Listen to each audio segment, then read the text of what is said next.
네, 여러분 안녕하세요. 서민의 시사방구 시작하겠습니다. 오늘은 이 중국이 우리나라 영화제에 간섭한다. 대체 여기가 누구의 나라냐? 이거에 대해서 보겠습니다. 제가 말씀드리고자 하는 거는 이제 5월 30일, 지금 5월 30일, 2025년 5월 30일 KBS 여의도 아트홀에서 개막되는 락스퍼 영화제에 대한 겁니다. 락스퍼는 이 참 제비꽃의 영어 이름인데 이 꽃말이 정의와 자유래. 우리나라랑 보수랑 잘 어울리죠? 근데 이게 이제 북한 인권을 주로 이제 다루고 뭐 6.25 전쟁 같은 것도 다루고 그렇습니다. 그래서 근데 여기서 이제 문제가 뭐냐면요. 여기 그 개막작이 누구냐? 개막작이 국유장기라는 겁니다. 국유장기. 이거 누가 만들었냐? 캐나다에서 만들었습니다. 캐나다 영화야. 내용은 뭐냐? 중국 내에서 국가가 장기 밀매 관리를 한다는 겁니다. 원래 장기 밀매는 어느 나라나 불법입니다. 그런데 중국 정부가 대놓고 하고 있습니다. 그리고 원래 이게 중국 정부 이렇게 말합니다. 사형수의 장기는 다 우리 정부 거다. 우리가 알아서 한다 그랬는데 지금 여기 영화에 나오는 이게 어떤 중국에 있는 의사가 폭로를 한 거고 이게 7년 동안에 걸쳐서 만든 건데 이게 그러니까 사형수가 아니라 파륜궁 알죠?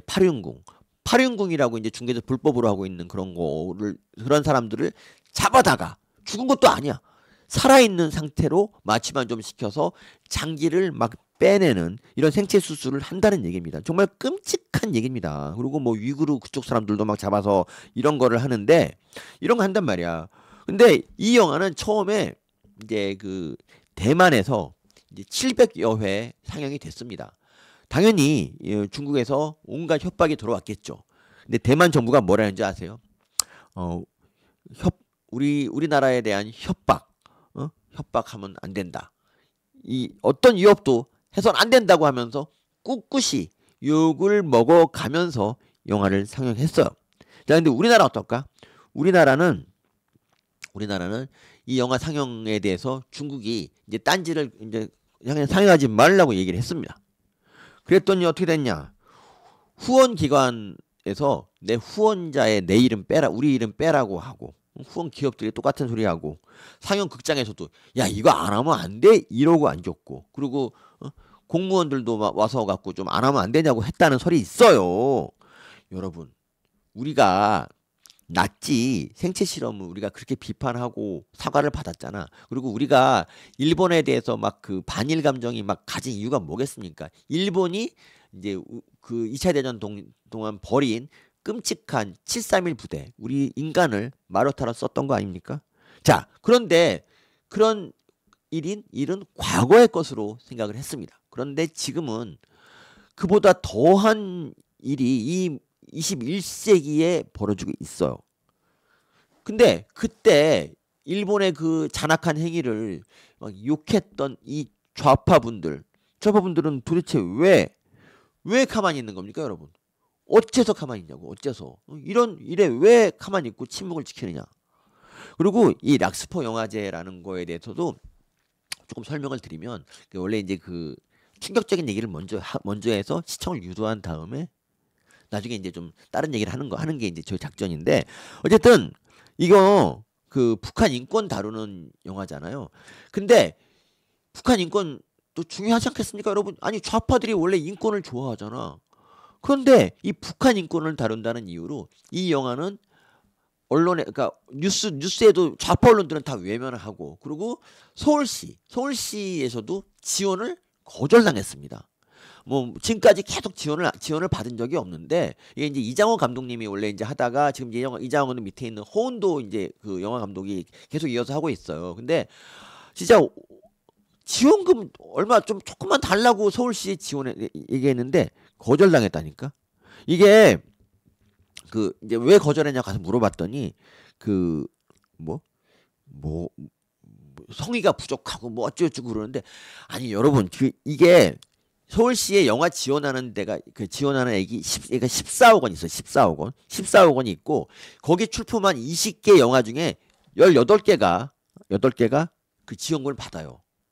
물론 이제 그 서울 국제 여성 영화제랑 서울 독립 영화제가 절반 한 7억 원을 가져가고 나머지 7억 가지고 이제 나머지 나눠 갔는데 그 진짜 그래봤자 5천만 원 정도 될 텐데 그것조차 안 주는 거야. 그래서 호은도 감독이 가서 항의했더니 이런 얘기 하더라고.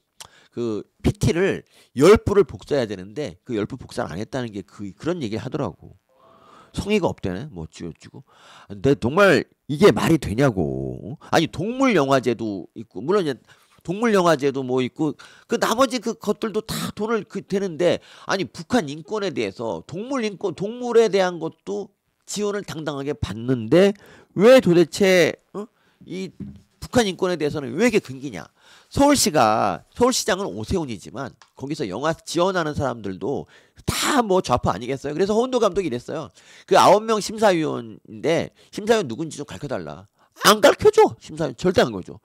왜? 지들도 떳떳이 못한 거지. 그래서 너무너무 속상한데 어쨌든 여기서 그 뭐 국유장기를 꼭 우리가 볼 수 있도록 좀 했으면 좋겠고 그리고 이거 갖고 협박에 굴하지 말아야 되고 그리고 여기서는 또 이제 뭐가 있냐면 11살의 아라리 뭐 어쩌고 명옥 모르고 인질구 뭐 이런 북한 인권에 대한 영화들이 쭉 상영하니까 여러분들 혹시 시간 되시면 좀 5월 30일 개막이니까 6월 2일까지 합니다. 그래서 꼭 한번 가서 보시라고 저답지 않게 이제 그 광고를 하고요.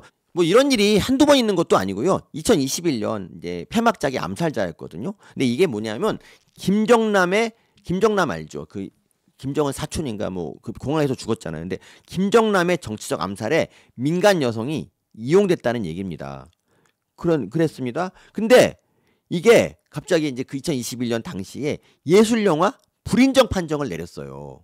이게 그 당시 문재인 정부였고 이게 이제 김정은을 자극할 수 있다고 판단을 했는데 이거 감독이 누구냐면 미국의 라이언 화이트 감독이고 뭐 썬댄스 영화제 같은 15개국 그런 국제 영화제에 초청돼서 노미네이트 된 거예요. 그리고 로튼 토마토라고 거기 뭐 평가 기관이 있는데 그 영화 평가 사이트 여기서 98%라는 압도적인 점수를 받은 거거든요.